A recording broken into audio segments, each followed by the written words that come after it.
수요 성경 공부 시간입니다. 사순절 한복판인 수요일인데요. 3월 30일입니다. 주 예수의 생애라는 주제하에 12번째가 됩니다. 마태복음서 4장 1절부터 11절까지 사람이 빵으로만 살 것이 아니요. 성경을 한번 같이 읽겠습니다. 그때 예수께서 성령에게 이끌려 마귀에게 시험을 받으러 광야로 가사 40일을 밤낮으로 금식하신 후에 줄이신지라. 시험하는 자가 예수께 나와서 이르시되 네가 만일 하나님의 아들이거든 명하여 이 돌들로 떡덩이가 되게 하라. 예수께서 대답하여 이르시되 기록되었으되 사람이 떡으로만 살 것이 아니요 하나님의 입으로부터 나오는 모든 말씀으로 살 것이라 하였느니라 하시니, 이에 마귀가 예수를 거룩한 성으로 데려갔다가 성전 꼭대기에 세우고 이르되 네가 만일 하나님의 아들이거든 뛰어내리라. 기록되었으되 그가 너를 위하여 그의 사자들을 명하시리니 그들이 손으로 너를 받들어 발이 돌에 부딪히지 않게 하리로다 하였느니라. 예수께서 이르시되 또 기록되었으되 주 너의 하나님을 시험하지 말라 하였느니라 하시니, 마귀가 또 그를 데리고 지극히 높은 산으로 가서 천하만국과 그 영광을 보여 이르되 만일 내게 엎드려 경배하면 이 모든 것을 내게 주리라. 이에 예수께서 말씀하시되 사탄아 물러가라. 기록되었으되 주 너의 하나님께 경배하고 다만 그를 섬기라 하였느니라. 이에 마귀는 예수를 떠나고 천사들이 나와서 수종드니라.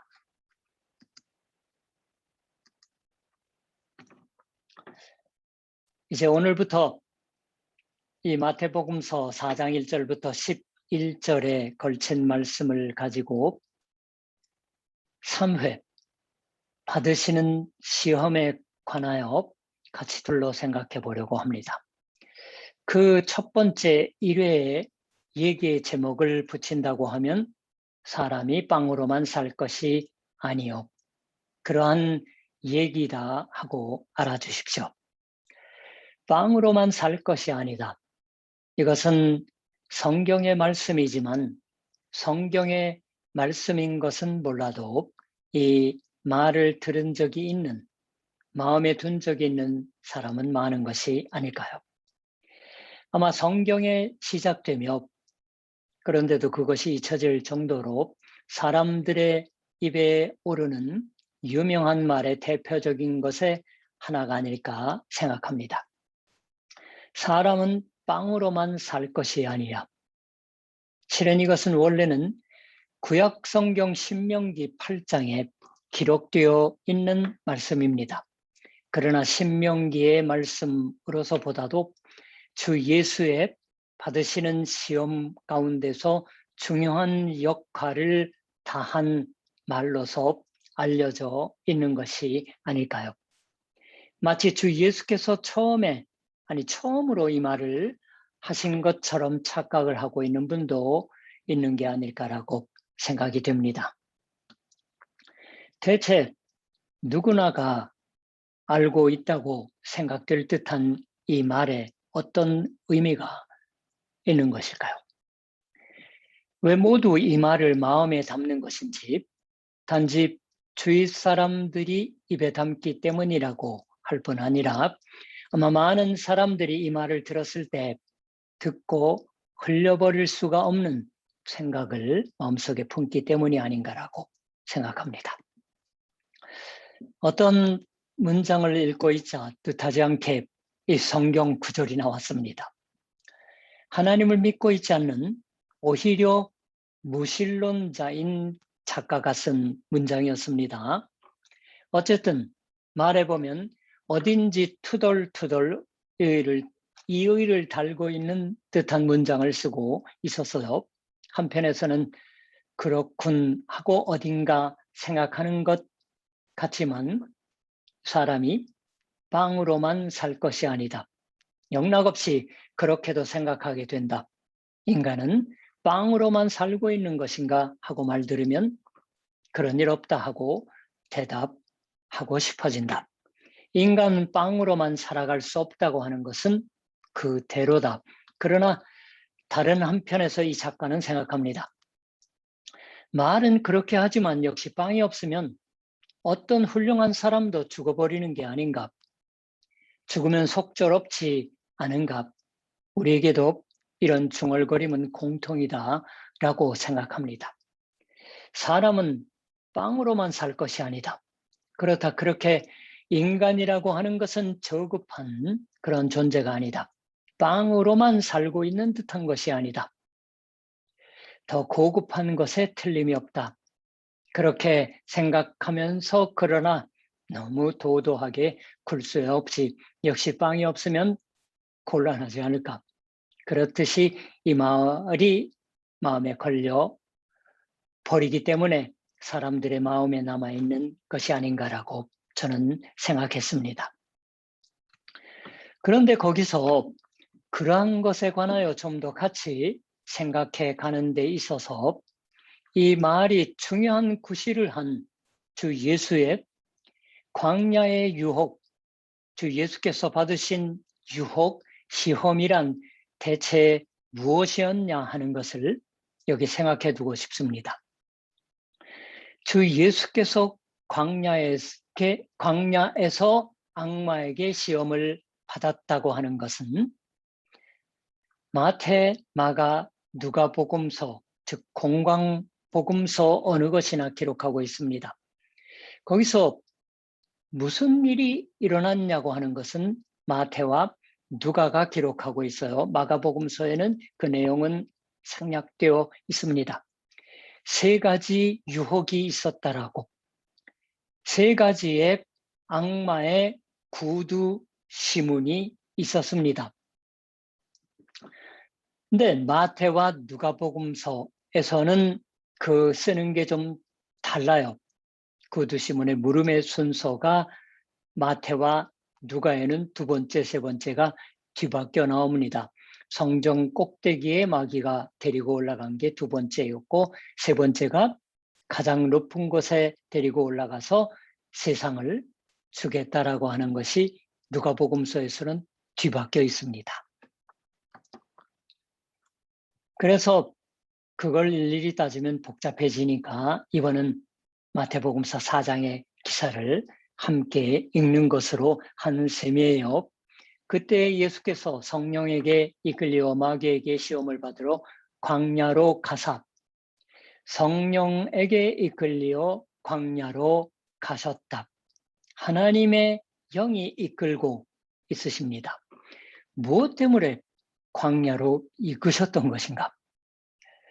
악마에게 시험받기 위해서라고 성경이 기록합니다. 예수께서 광야에서 시험을 받으셨다고 하는 것은 어찌된 일인 것일까? 정말로 이런 식으로 악마와 얘기를 하셨던 것일까? 갖가지 의문이 솟는 것이겠지요. 정직히 말해서 이 예수의 유혹, 그것에 관하여는 목격자가 없습니다. 그러니까 어떤 사람이 생각하는 것처럼 광야로 이끌렸다고 하는 건 그러한 환상을 보시도록 이끌렸다.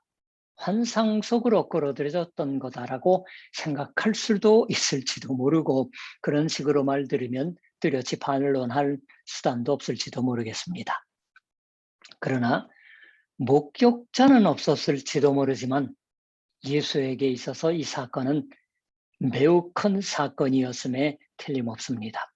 그러니까 우리는 예수께서 이후 제자들과 생활을 3년 동안 같이 하시고 있는 동안에 종종 이 광야에 경험하셨던 얘기를 하셨던 것이 아닌가라고 생각합니다.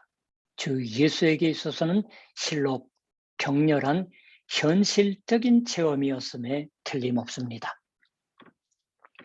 또 하나 여기서 소중한 것은 지난 수요일 주 예수의 세례 받으신 것에 관하여 얘기를 했을 때 주 예수의 공적인 생애, 즉 공생애는 세례받는 것에서 시작된다고 많은 사람들은 생각한다고 말씀드렸어요. 그러나 이 광야의 유혹도 공생애에 속하는 것일까요? 목격자가 없습니다. 사람들이 보고 있는 곳에서 악마의 시험을 닥치는 족족 처이겨 보이셨다고 하는 건 아닙니다. 목격자가 없으니까. 주 예수가 단 혼자 계신 거예요. 주위에 아무도 없습니다. 그 점으로 보아서는 이것은 사람들 가운데의 공적인 생활이 아니라 오히려 그 반대 참으로 남의 눈에 띄지 않는 사적인 사항, 예수 개인의 그 존재의 깊은 곳에 일어난 일이다. 그렇다고 하면 이것을 주 예수의 공생의 하나의 장면으로서 생각하기에는 무리가 있다고 말하지 않으면 안 될지도 모르겠어요. 그렇다고는 하지만 이것은 공적인 일인가 사적인 일인가 하는 듯한 논의를 하는 건 정말은 그다지 의미가 있는 일은 아니라고 저는 생각합니다. 그러나 그러면 왜 이러한 것을 말 꺼내느냐고 말씀드리면 실은 공생애의 시작으로서 세례 받은 것이 말씀된 후에 이 기사가 기록되어 있는 것에 저는 오히려 마음이 끌립니다. 마태복음서, 마가복음서, 그리고 누가복음서에도 그게 같아요. 단 누가복음서는 세례 받으시는 장면과 이 광야에서 시험 받으시는 장면 사이에 계보가 들어있어요. 마태복음서는 맨 처음에 나오잖아요. 그 계보가 짧게 들어있습니다. 그러나 동일해요. 이것은 과연 주 예수의 대단히 깊은 개인적인 경험이었던 것일지도 모르지만 그런데도 실은 대단히 커다란 세계적인 사건이었습니다. 그렇기 때문에 이 주 예수의 악마와의 싸움은 크게 말씀드리면 대체 인류의 역사에 있어서 어떤 의미를 가졌냐 하는 것이 그 후에 많은 사람들에 의해서 물어집니다. 인생이란 무엇인가? 사람의 삶이란, 인간이란 대체 어떻게 살아야 할 것인가 하는 것을 생각하는 사람들은 이 주 예수의 시험이라고 하는 걸 무시하고 그 생각을 진행시켜 나갈 수가 없었습니다. 여기서는 중요한 결정이 되어진 거예요. 어떤 정치적인 결정보다도 그걸 능가하는 주 예수의 결정과 결단이 되어집니다. 그렇기 때문에 저도 한 번뿐만 아니라 3번에 걸쳐서 이 광야의 유혹에 관하여 여러분과 같이 공부하려고 생각하는 겁니다. 여기에는 주 예수 자신의 우리를 위한 결단이 있습니다. 판단이 있습니다. 주 예수께서 여기서 이러한 결심을 하셨기 때문에 그 이후에 교회의 걸음걸이가 정해지고 또한 과장된 것을 말하는 듯하지만 실은 조금 더 과장이 아니라고 저는 생각하는 거지만 인간의 마음의 역사의 방향이 여기 정해졌다고 생각합니다. 주 예수께서 악마, 마태와 누가복음서는 마귀라고 번역을 하고 있고 마가복음서는 사탄이라고 번역을 하고 있습니다. 그리고 일본어 성경은 전부 악마고 영어 성경도 악마예요. 그래서 마귀라고 하는 것을 젊은 사람들, 교회 밖의 사람들은 이상하게 오해하기 쉬우니까 저도 악마라는 표현을 곧잘 사용합니다. 예수께서 악마의 시험을 받으셨다고 하는 건 하나님의 아들인 자신이 대체 어떠한 의미에서 악과 싸우는 것인가? 어떠한 방식으로 이 세상에 구원을 가져오는가 하는 최후의 결정을 하셨다고 하는 것입니다. 게다가 자신의 가장 드센 상대인 악마와 대결하면서 결정하셨던 것이에요. 물론 이 악마와의 대결의 배후에는 하나님 아버지의 의지가 있습니다. 아버지 하나님이 그걸 요구하신 셈이에요. 40일을 밤낮으로 금식을 하고 공복이 되어 백가죽이 등에 붙을 정도가 되어 굶주리고 있으십니다. 그러한 한창 굶주렸을 때 주 예수는 저 세례 받을 때에 자신이 요한에게 말씀하셨던 의란 무엇인가를 악마로부터 물어지는 거예요. 우리가 이와 같이 하여 모든 의를 이루는 것이 합당하니라고 3장 15절에서 세례 요한에게 말씀하셨습니다. 여기서 행해져야 할 정말이지 의란 무엇인가, 바른 일이란 무엇인가, 하나님의 영광을 위해서 인간을 살리기 위해서 되어져야 할 의란 무엇인가, 이 굶주리고 있다고 하는 현실에 있어서 그게 무너졌던 겁니다. 배가 고프다고 하는 것이 모든 그 굶주림을 채우는 행위를 정당화하는 것이 되는 건가? 악마는 그걸 묻고 있는 겁니다. 당신은 하나님의 아들이 아니냐? 하나님의 아들이 굶주리다니 그것처럼 이상한 일은 없지 않는가? 봐라, 이 근처에 얼마든지 돌이 있으니까 그 돌들에게 빵이 되라고, 빵으로 바뀌라고 명해서 지체 없이 먹으면 되지 않을까? 하나님의 아들로서는 아무것도 아닌 게 아닌가? 굶어 힘들어 할 때 어떠한 일이라도 그 굶주림의 고통을 달래기 위해 해도 상관이 없다고 하는 것이 아닌가? 세상 일반 사람은 모두 그렇게 생각하고 있는 게 아닐까? 배가 고팠던 거니까 할 수 없다. 저대로라면 굶어 죽을 뿐이었던 게 아닌가? 악마가 그렇게 속삭이는 거예요. 주 예수는 그와 같은 위기에 처해지며 성령에게 이끌려 말하자면 하나님 자신과 협의를 하시면서 그에 대한 답을 구하십니다. 40일을 밤낮으로 금식했다고 하는 건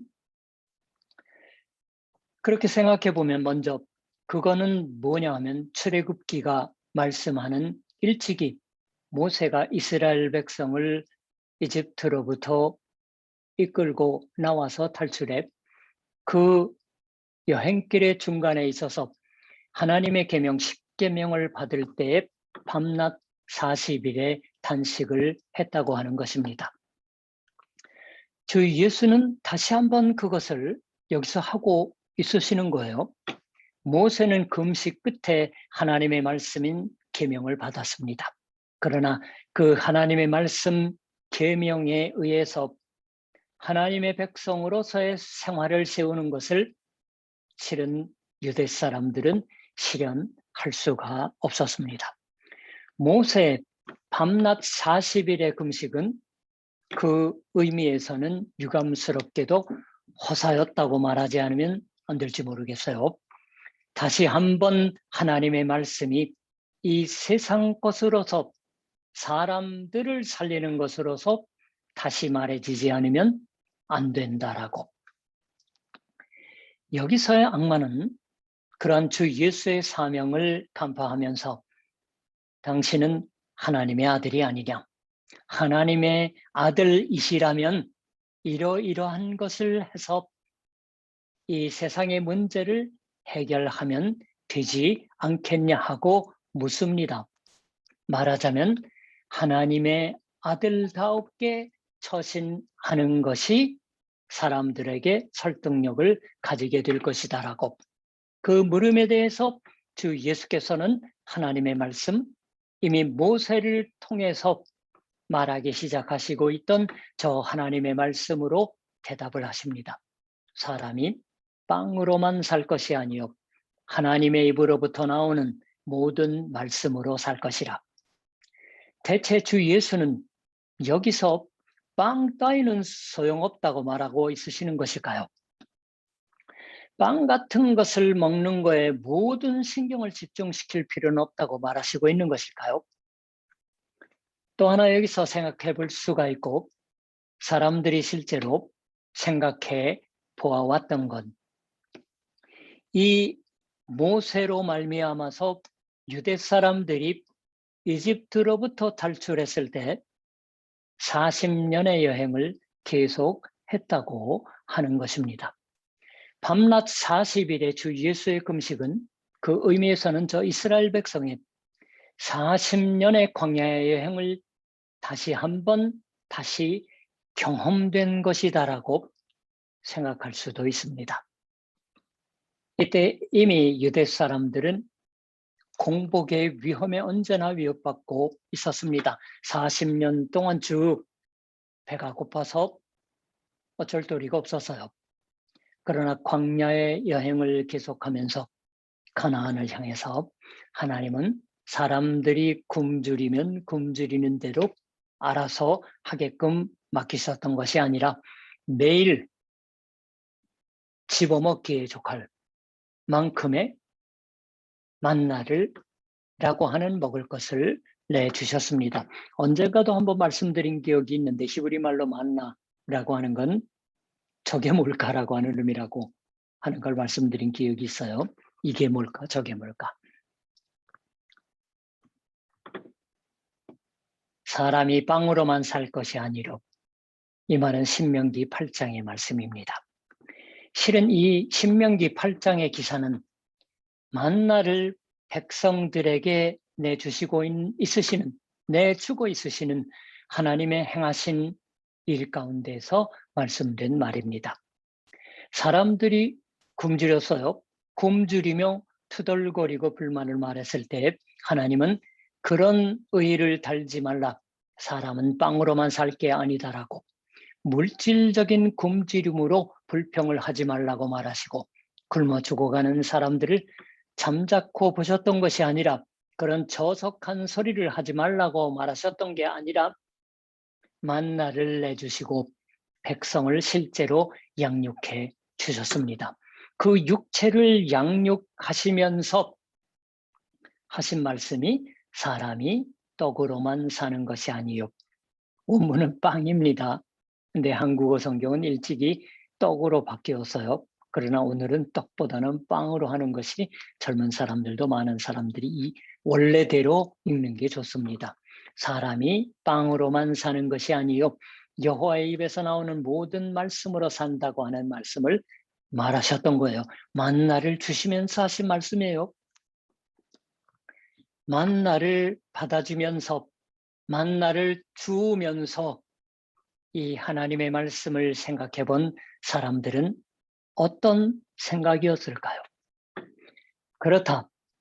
이것은 하나님으로부터 받은 것, 이것은 하나님으로부터 받아서 나의 육체를 살리는 것이라고 생각했을 때 자신의 육체의 굶주림은 이 만나로 채워지지만은 자신의 영혼은 하나님의 말씀으로만 양육된다고 하는 듯한 제각각 다른 육체와 영혼을 나누어서 하는 사고방식을 하지 않았습니다. 이 빵을 내주시는 하나님, 이 만나를 내주시는 하나님이 우리를 정말로 살리기 위해서 말씀을 하나하나 내주신다라고 하나님의 입으로부터 나오는 모든 말씀이라고 쓰여 있습니다. 마치 매일 필요한 만큼의 만나를 내주시는 것처럼 매일 필요한 말을 하나하나 하나님은 말해주신다. 그로 인해 사는 겁니다. 하나님의 백성은. 여기서는 빵으로만 사는 저속한 생활에 대해서 빵을 무시하고도 살 수 있는 고급한 정신의 생활이 말씀되고 있는 것은 아닙니다. 빵을 내줌과 더불어 말씀도 내주시고 우리의 육체도 영혼도 한데 묶어서 살려주시고 있는 하나님께 감사하고 하나님을 쳐다보고 살 때 우리는 진실로 진실한, 아니 건전한 인간 생활을 할 수 있게 됩니다. 예수께서는 결코 빵의 생활을 경시하고는 있지 않으십니다.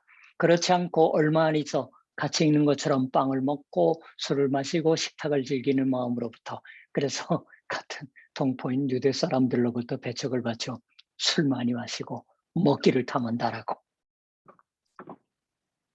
기뻐하셨어요. 빵을 먹고서 사는 생활의 훌륭함을 잘 알고 있으셨던 분입니다. 즉 굶주림을 알고 있었던 분이에요. 게다가 그 생활도 하나님의 말씀에 의해서밖에 이루어지지 않는 거다고 하는 것을 목숨을 걸고서 보이셨습니다. 십자가의 죽음이에요. 그렇기 때문에 사람은 빵으로만은 살 수 없다.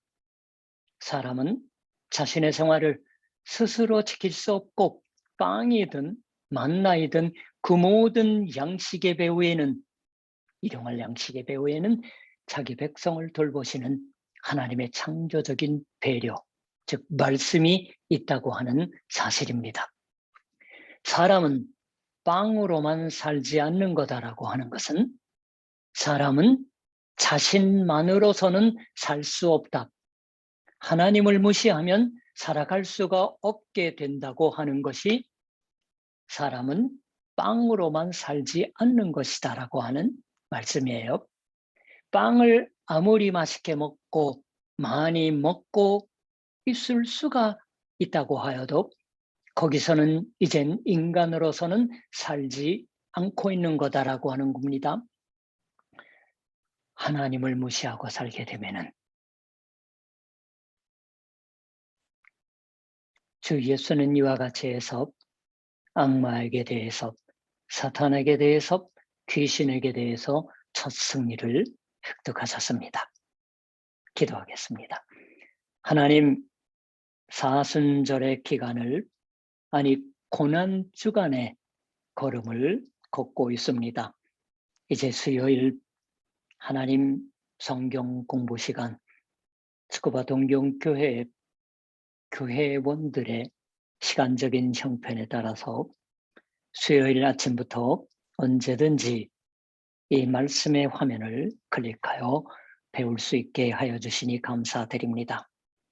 오늘부터 다음 주, 그 다음 주에 이르는 3번, 이 마태복음서 4장 1절부터 11절의 성경의 말씀을 통해서 광야에서 받으신 유혹의 3가지의 내용을 오늘 배우기 앞서 오늘 첫 번째로 말씀을 들었습니다.